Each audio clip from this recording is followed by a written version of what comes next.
What is going on, guys? Welcome back to another episode of Talking Halos. I'm your host today, Jared Timms, and I'm joined alongside my co-host, my partner in crime, Nate Green. Nate, how are you doing? Sure. Come Yes. on, just give me something. Give me like a little excitement. Come on. That was exciting. I know All we're in a right. holding pattern. Holding pattern. I get it. I know, but Again, here we go. again, yeah, I know. But we'll get there. We'll get there. Brighter days are to come. We have a lot of fun stuff to talk about today. But first, before we get going, don't forget to follow us on all our social medias: Twitter, Instagram, and Facebook. You can follow myself on X at Jared_Timms, Nate at NateGreen34. Don't forget to hit the bell. Don't forget to subscribe. I can't thank everybody enough for watching and following along talking Halos here. It's really awesome. I really do enjoy seeing all of the growth that we've had here. All of this, if you're watching us on YouTube, I point up, point down, all this fun stuff that we have going on here. All because of you, what guys, the followers, the watchers. So thank you so much for watching, following. If you don't already follow, subscribe, hit the bell, that ding thing, whatever it is. I had to say it because I know we just got off the phone with Yeah. with my brother, and he's like, Yep. say that. So had to say it. But yeah, hit the bell, let it'll notify you when we get this stuff out for you guys. I know a little up and down, but Monday, Wednesdays, Friday is when we're working on getting stuff out, working on getting interviews, working on getting a lot of fun things here going into the season. We'll have Taylor Blake Ward on next week because we have international signing stuff coming up, and that's my favorite time of the year. If you guys like international signings and like to follow, I have it all. You can follow me on X at Jared_Timms. You'll know the latest and earliest on all that fun stuff when it happens on Monday, January 15th. But first, let's get it rolling here, Nate. We have some rule changes I want to go over, and then we got some rumor mill stuff. So hang in there. I got some fun Angel stuff to talk about too. There's some interesting names out there. I know Sure. Fun. it's gotta have. I know we're in a holding pattern. We'll talk about Yeah. that, but let's talk rule changes first. We have a little pitch clock. We have some mound visits being changed around, running lane being changed around, and pitchers warming up. This is all according to MLB on Fox here. Um, let's start off with the pitch clock. Pitch clock goes from 20 to 18 seconds. I'm scared about where the pitch clock goes in the future, but for right now, 2 seconds, I don't think it's a huge deal. I do think we see increased injuries, not because of that 2 seconds, just because of the pitch clock in general. I think we saw it last year, not with elbow injuries, but with arm injuries, and that does worry me. But a 2 second increase, it's not going to make the game any different, I don't think, at least from that standpoint. Again, last year we said we think it's going to help the Angels. It didn't help the Angels. I think it hurt the Angels a little bit. You look at a guy like Patrick Sandoval, I think that hurt him a little bit. But anything to say on the pitch clock moving by 2 seconds?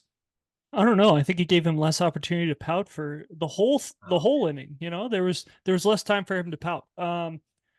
The pitch clock. I'm not a huge fan of it going any lower. I think 20 was good. The fact that we had pitch clock violations in the playoffs is an absolute joke. That would have been something that would have made more sense. Like if you're going to go to 18 seconds, once it gets to postseason baseball, no pitch clock. yeah, There needs to be something that's different because it's okay to have different rules in the regular season compared to the postseason. I mean, the runner on second is not a thing in the postseason, but it is a thing in the regular season. So things like that, I don't understand. What is this going to shave off? Maybe 5 minutes of the game. There's no reason. It's not that big of a deal. 5 minutes. The fact that games were so quick last year at 2:30, 2:45, they were super quick. There's no reason to shave 5 more minutes off of these games. Just allow the guys to get used to 20 seconds pitch clock. So I'm not a huge fan of it, but it's what happens when you let a guy do things when he never played. yeah. So mound visits go from 5 to 4. Again, I'm actually a fan of the mound visit. I'm not like this doesn't change the game in my opinion.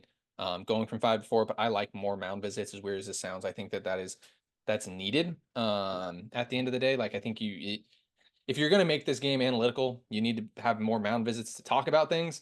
So I think this is again, I'd rather see more mound visits. I'd rather see more pitching changes, but I get speed of the game and all that that's going on. Do you have anything on 5 to 4 mound visits as a pitching coach, man? Like, what do you Yeah, got? the one thing that I don't see too much in the pro game is you don't see mound visits used against teams. As odd as that sounds, when things start to spiral, it's oh, we'll just kind of let him roll. Teams are scared to use the mound visits. It's almost like a NFL head coach where he's like scared to use his timeouts, Yeah. just because he needs them later. Like that's kind of what it feels like with some of these teams. It's like, oh, I don't want to take a mound visit in the first inning. Guys walk the first 2 batters of the game.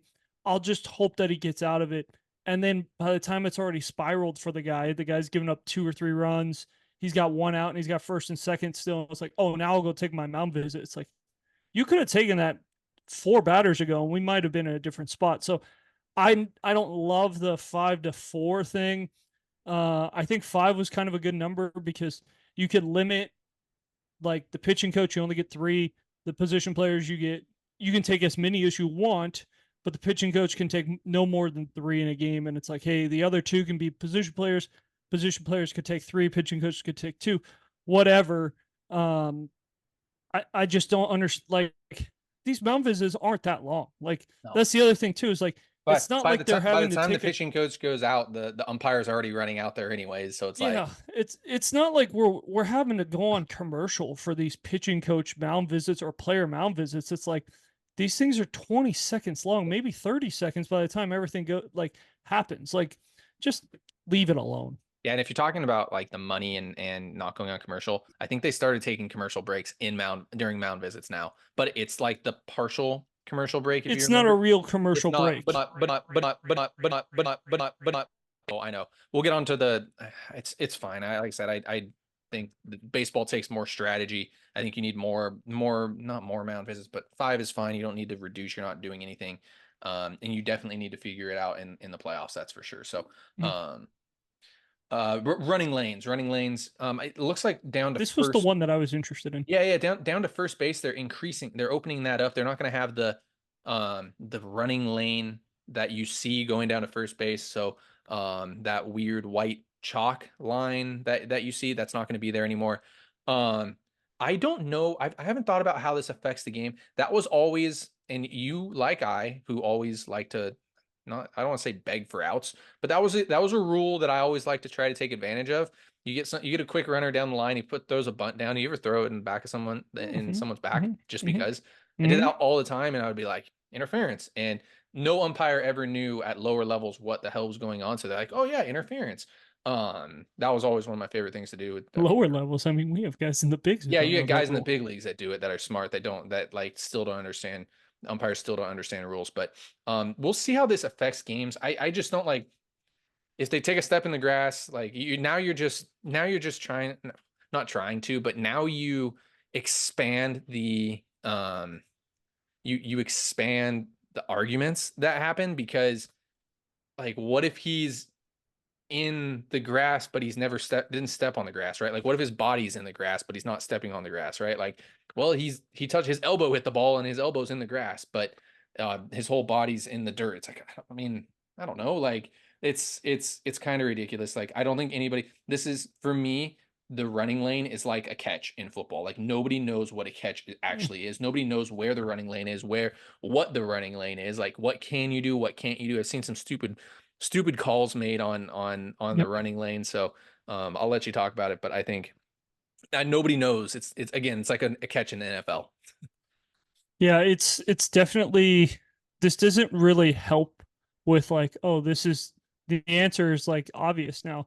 And I don't like the way this would look, but like having 2 bases would make more sense than killing than doing what they did to the running lane because now guys are going at base like the outside or one base and the players on the other base, so they're not having to fight over one base. So I think that would have made more sense than what they're doing. But eh, they're let's just put it this way: Manfred again doesn't really know. He never really played, so it's hard for him to understand these I things. I don't want to get into that, but I get it with the Manfred thing, but Manfred is yeah, I don't, there's no good comparison for Rob Manfred because everybody hypes everybody talks about the commissioner of baseball like it's like a crazy thing, but there also is a commissioner of players too. Like I don't think people really understand that and really know that. There's a commissioner of Mhm. baseball of players, and he gets no slack at all from anything. He's there to protect the players. It's not, who is it? I'm trying to think Tony Clark. Tony Clark. I was going to say Dave Parker for some reason, and I don't know why, but Tony Clark is the head of, I can't even think of what his title is. What is his title? What's Tony Clark's title? Um, isn't he Head of the Baseball technically in? Player Association, I think, Yeah, something like that. yeah, it's yeah. I get putting this on Rob Manfred, but at the same time, it's like things need to pass through two levels. It's not just Manfred making up rules and things like But that. Manfred has final say. Like Yes, he does. it's almost like the But they're also presidential power where they're like they can both say like, "Hey, this is the idea we're going to run with." Tony, what do you think? Ooh, I don't really love this idea. And Manfred's going to be like, "Well, guess what? I have final say, so either get on board and make it sound like you care, or I'm just going to make it look like you're weak." And then Tony Clark will go and be like, "Oh, this is a good idea for the game, yada yada yada." So like, yes, there is Tony Clark, but like because the way the rules were structured in the CBA and everything, like Tony Clark has no power compared to Manfred. Yeah, no, I get it. I'm just saying, like, it's like Artie, same thing. Like everybody gives shit for Artie or gives shit for Perry and things. It's like, dude, there's so many different guys that are in on this, and my dog is being ridiculous right now. I apologize if you see me laughing, and you probably saw him in the background over here. He's just diving all over the place, this big Great Dane. So, last rule before we get on to some Angels news here. After that running lane rule, pitchers warming up. I believe that if a pitcher warms up to start the inning, that they cannot come out with that first batter. We don't see it happen very often. That's if they're coming out for a second inning, if that makes sense, or to start an inning, um, to start a new inning after they came in. They have to face that first batter. We don't see it very often with starters. I'd say we see it more with relievers and a You don't man. see it too often at all, No, not honestly. anymore. Like this is Used to see it a lot more, and it used to be a big thing in the playoffs, but not. I feel like you just don't see the matchups happening too much anymore. it might happen like once a year. Like this isn't again, this is something that doesn't happen too often. Like not really needed to change the rules for this one thing that happens once a year or something like that. But Like whatever. If it's like if we if need to be in the news. We need to change a rule. Like that's yeah, what's something. changing. So, in the exact terms that Fox uses, a pitcher who is sent out to warm up for the inning must face at least one batter. I know I explained it Yeah. horribly, but that's the rule there. Again, it's something that barely ever happens anymore. But um, when it does happen for the first time and somebody hits a home run, it's going to be like, well, if they didn't change the rule, it's going to be hmm happens once every 20, maybe not 20 games, but once every, you know, This will probably happen like once every 3 months. Like this is gonna happen two I or three was times gonna throughout say. the whole year. It's not gonna happen often. I was gonna say it's gonna happen a little bit more than that, but yes, I get what you're It saying. just So doesn't happen. fantastic. Those are some rule changes going into effect. Let's talk a little bit of Angels rumors here. Should have started off with this one, but John Heyman reported the Angels are in a holding Who pattern. I what? I just don't acknowledge that John Heyman's a Well, real then why reporter. we shouldn't acknowledge this this report then, right? I don't acknowledge anything he reports because it's all wrong. That's fine. Well, I mean, we'll talk about it. We'll still talk about it. John Heyman reports that the Angels are in a holding pattern. Um, I don't know how to take this because the Angels have been in the news a lot. We've talked about it a lot though, and listeners and watchers of the show have talked about it. Have talked about it a lot as well. Are the Angels possibly being used by not executives, but I mean by other Agents. teams, but it could be being used by other teams too, but by agents to increase the value of their players. The Angels been in on a lot of players this year. Seems like they haven't really made any progress on any of those players.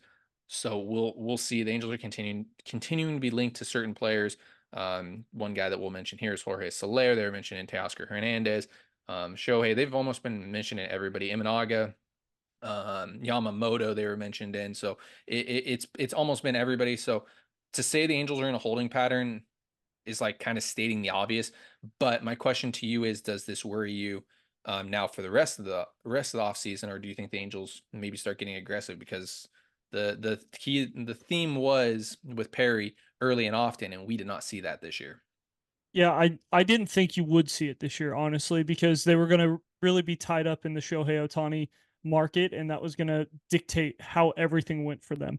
And I think a lot of free agents were going to look at that as well and be like, "Hey, I'm going to wait for Ohtani to sign because if I there are going to be teams that aren't going to talk to me until Shohei Ohtani signs, just because everyone was like, well, it's going to take about 700 million, between 500 and 700 to get Shohei Ohtani, so that's going to take away from me and all these things." So I didn't think you would see the early and often, so I wasn't really too surprised at the way this offseason has gone for the Angels.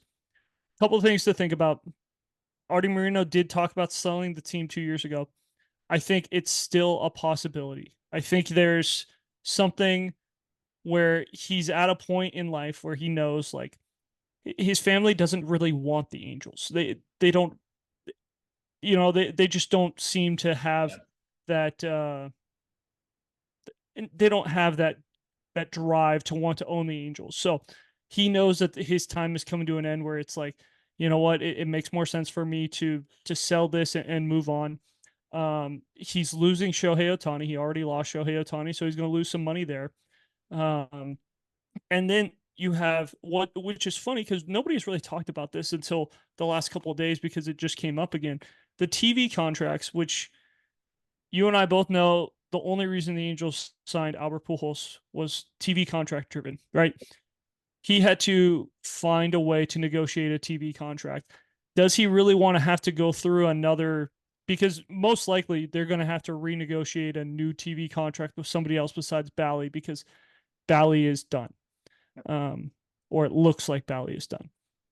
So does he want to have to redo this, knowing that it's probably not going to be his money? It's probably not going to be anything for him except for more stress and more time trying to do something that really isn't something that he wants to do. So he loves, obviously, he's a really, really good businessman. He loves what he does, but I just don't see him holding on to this team too much longer. So I think part of the reason you're seeing this stalemate or not too much going on is because he's still trying to figure out like who, if he sells the team. If he sells the team, then the new owner still has the rest of the offseason to kind of tell Artie and staff like, hey, we're okay spending X amount, or we're okay, signing so and so. Because the one thing that Artie doesn't want to do is, hey, he goes and signs a guy like Cody Bellinger. The new guy comes in and goes, I don't want Cody Bellinger on my team. He's not the right guy. He doesn't fit this. He doesn't, whatever it is. And now they have to figure out a way to get rid of Cody Bellinger, or maybe they go sign a Blake Snell, or they go sign a Marcus Stroman or somebody like that. And it's like, oh, I don't want this guy. And so I think that is a big thing. I think the TV contract is a big thing. You put those two things together, and it makes sense why the Angels haven't spent too much money yet. But once there's more clarification on what the TV contract's going to look like, you're going to see that in the next 2 weeks. I believe the 19th is when it's going to come out. So a week and a half is when the court date is set for that. So they'll have that, and then I think behind the scenes, Artie is still trying to sell this team because he understands like where he's at and where this franchise is at. A sale wouldn't happen for quite a few months. I'd say that probably till mid-season. Even if it started now, I'm just throwing that out there. So I don't But think I don't like think it would just affect. the fact of him starting the process, like, Yeah, and let's be honest, he almost sold the team 2 years ago. There is a site for really rich people that can buy things. Like, it's on the black market. Like, eBay, there's something. It's not the black market, but there's Am- something out there that Amazon. Amazon. No, Um, there's a place where people who have enough money to purchase things like this can see that the Angels are up for sale. Like, I'm sure he never really took them down privately. Publicly, he took them down. Privately, they've always been up, and I think he's now trying to figure out what makes the most sense for him long term. yeah. Well, I mean, everybody has a price tag, right? Like at the end of the day, everything and everyone has a price tag. So, with that being said, I'll kind of end this little conversation on this. If Artie were to sell the team this off season, and I'm not saying the Angels are making any crazy moves, but I'd be pretty pissed off at wasting another year of Mike Trout. I'd say that. Like, Yeah, yeah. I'd be. That's the one thing I would be I'd be pretty pissed at. I'm not mad about losing Otani. I'm not mad about, not winning in the past or anything like that. But like that would be one of the things that like it's like just sell the team last year, the year before, whenever you were supposed to, so that you give these guys an opportunity. I mean, we might be talking about something completely different when it came to Shohei Otani if the Angels did sell the Well, team. But that that's the thing. Like you didn't even give the new owner a chance to sign Shohei Ohtani. And I know you and I with Shohei Ohtani, it's fine that he new moved new on. new We're owner, fine. new owner, knew everything when it comes to that Yes, standpoint. Like you just don't it know could what's have going to happen. it could have made everything different, right? Maybe the Angels don't sign Wash. We are huge fans of Wash, but maybe they go out and get a new GM, a guy who's been there and done that, like Yep. a seasoned vet. They get a maybe they end up with Wash. Who knows? But like it just it puts you in a year of okay, is Perry going to be the guy? Is Wash going to be the guy Yeah. for? And it just feels like a waste of a year because you're just waiting to find out what the new boss's directions are going to be. Mhm. Yeah, it just sucks. God, man, it just kills me that they didn't sell it last year. Could have just redefined the whole organization as a whole. With that being said, let's move on to some more rumors here. I'm trying not to butcher this name. I've been saying it all day. I'm going to work real hard on not butchering this name, as everybody knows I suck at names. Angels are supposedly, and this comes from Japan, in on Naoki Uwasawa. I think I got that. Crafty That's not good. righty. No, not bad. Not too bad at all. Crafty righty. I'm always worried about those crafty righties. Not a big strikeout guy, pitch to contact guy, probably a 5'6" guy. Angels are rumored to be the favorite. I don't know if that's the right term for it, but if you saw the report, they have the supposedly the best offer in for this guy here. Uh, There's no way that offer's true. I don't think it's true because If they're you read the offer that says that the Angels are willing to give this guy private room and like you think Artie's willing to give a guy a private room? I mean, Like that doesn't sound like Artie I at all. I don't know what goes on behind closed doors, but it's a very interesting offer. There were a couple other You can things look it that up. was like Yeah. Artie doesn't even do that for anybody. What are we talking about? Like at Yeah. least if you're gonna lie about the Angels being in on him, at least come up with something better. Because let's be honest, if you know Artie Moreno and you know the way he's done things, that is not how he's done things.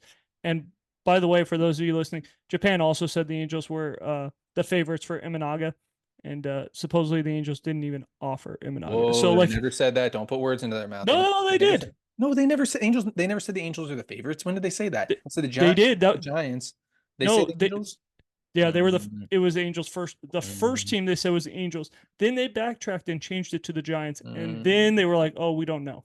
Mm, that sounds like agents taking advantage of the Angels again. So, but back on to Yeah, agents. it sounds like agents, but back on to Yuki here. Crafty righty. If you're signing him for any more than $5 million, he's probably a 5'6" starter, maybe a bullpen guy. You brought up an interesting comp, Koji Uehara.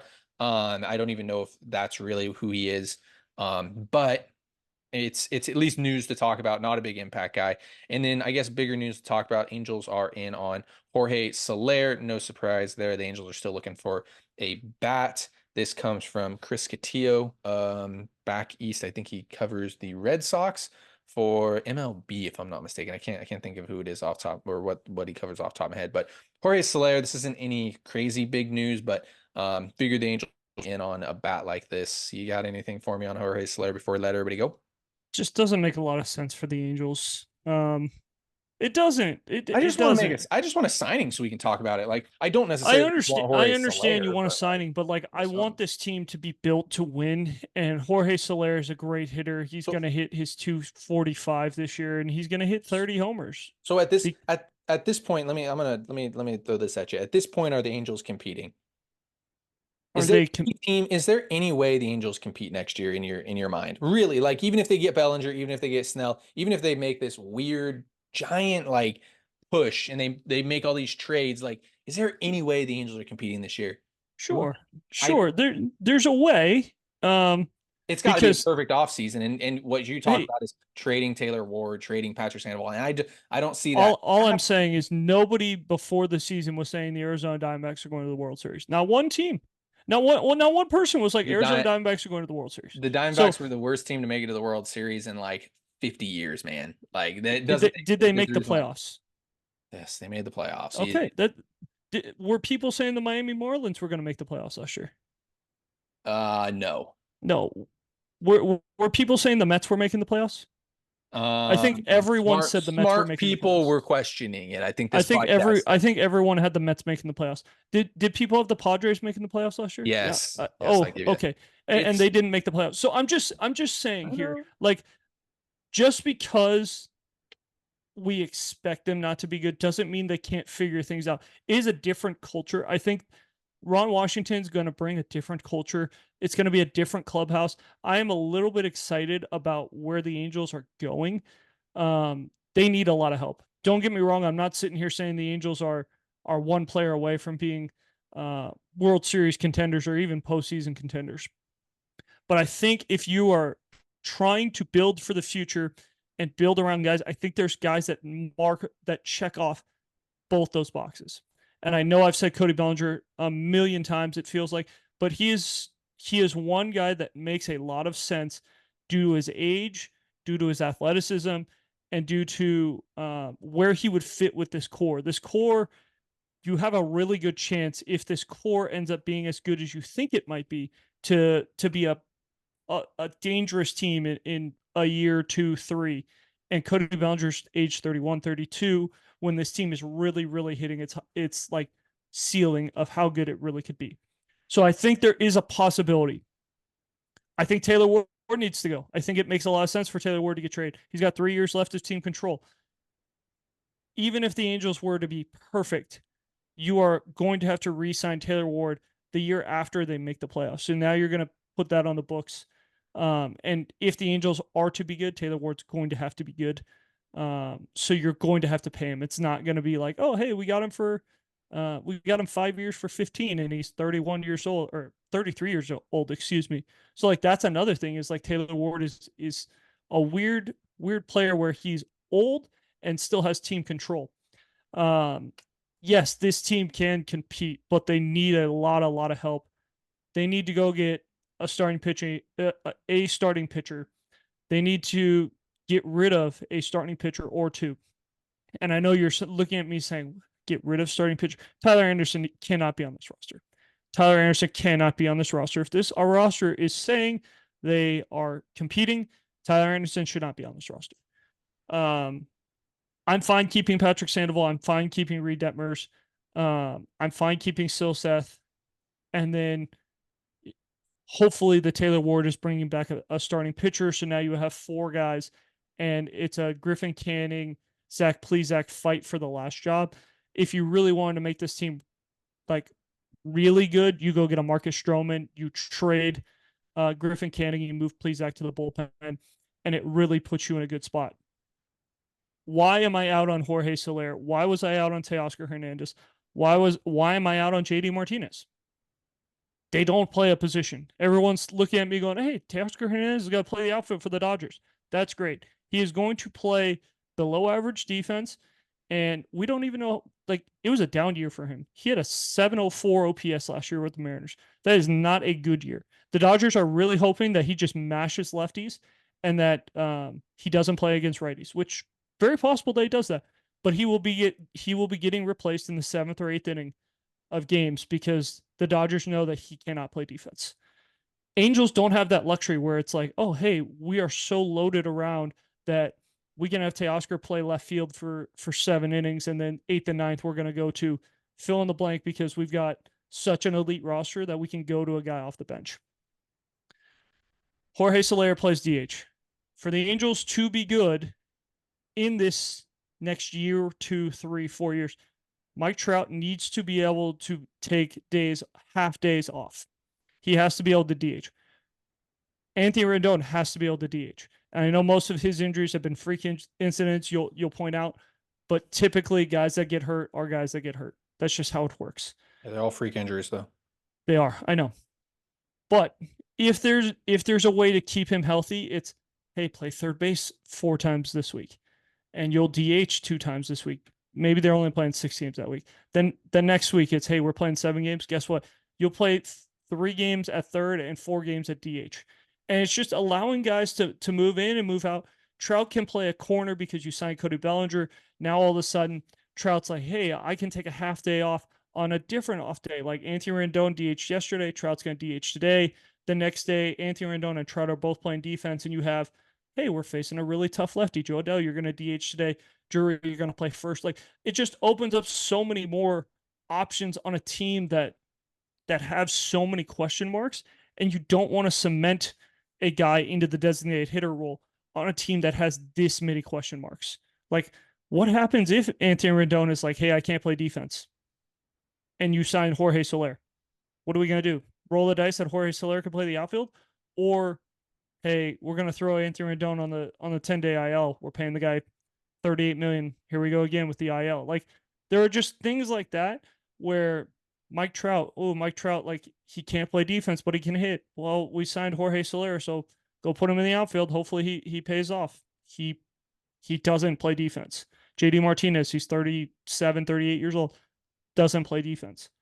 So to answer your question, yes, the Angels have a chance to be competitive and playoff relevant. Is it likely? No, but adding a DH doesn't change the fact for me. Like, adding Jorge Soler to this roster doesn't make me wake up tomorrow and go, oh my gosh, like, not only were we a playoff team, but like, we're fighting for the division. Like, no, there's not one guy out there on the market that the Angels could go sign that would make me wake up tomorrow and say, this team is for sure a playoff team. With that being said, I did say everybody has their price. And I'm looking for what's going to happen at the end of July at this point. And I think that Jorge Soler, if you sign him to a 1-year deal, would look really good in another uniform come July. So that would How be my much thought. how much does a DH in the middle of July when you're out of it? How much does a DH get you?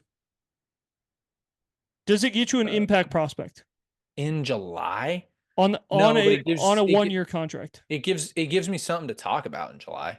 But does it give me an impact prospect? It could. Who the Angels Probably think? not. It could. Probably not. It very much so could. So The guy, you're more likely to get an impact prospect by signing Marcus Stroman to a 1-year deal and letting him pitch and finding out in July, hey, we're not in it, and trade yeah. Marcus Stroman. Yeah, Like, but I'm not signing Stroman to a 1-year deal. That's my thing. I That's the would thing sign him with to a that. 3-year deal. I'm signing But to a 3 or but 4-year deal. Yeah. but you get what I'm saying. Like, there are other guys that are going to be more valuable because how many teams are looking for DHs in July? They're looking for guys in the middle of the order, sure, but how many? Anthony Santander could be available. That guy could hit in the middle of the order. Josh Naylor could be available. He could hit in the middle of the order. Like, there are other guys that are going to be available where it's like, does it help the Angels to say, well, we signed Jorge Soler to a 1-year deal where it's the All-Star break and we have 42 wins. Time to trade Jorge Soler. Well, the only team who wants him, I guess we got to trade him to fill in the blank. Maybe it's Tampa Bay. And Tampa Bay's like, It's oh, better than buying. It's better than what the Angels did this last well, July. It's better than what the Angels have that done. that wasn't smart. I That know. was like, that was the I'm just dumbest letting thing. you know. Like, But that's my thought. Is like, if you want to go sign a big name, go sign Bellinger. That's cool with me. Go sign go Bellinger. I'm fine with go that. But then go go sign sign a 1-year deals reliever. and build the farm system back up too. Yeah, I think you're better off signing relievers and hoping if you're not good, then trading guys like that because the Royals got more for Aroldis Chapman than you would get for Jorge Soler. Yeah. Yeah, no, I agree with that. So, no, we went a little bit long here, but thank you all so much for watching and listening to Talking Halos. Again, you can follow us on our social medias, X, Instagram, and Facebook. Follow myself on X at Jared_Tim's, Nate at NateGreen34. Guys, thank you so much for listening. Have a great rest of your day.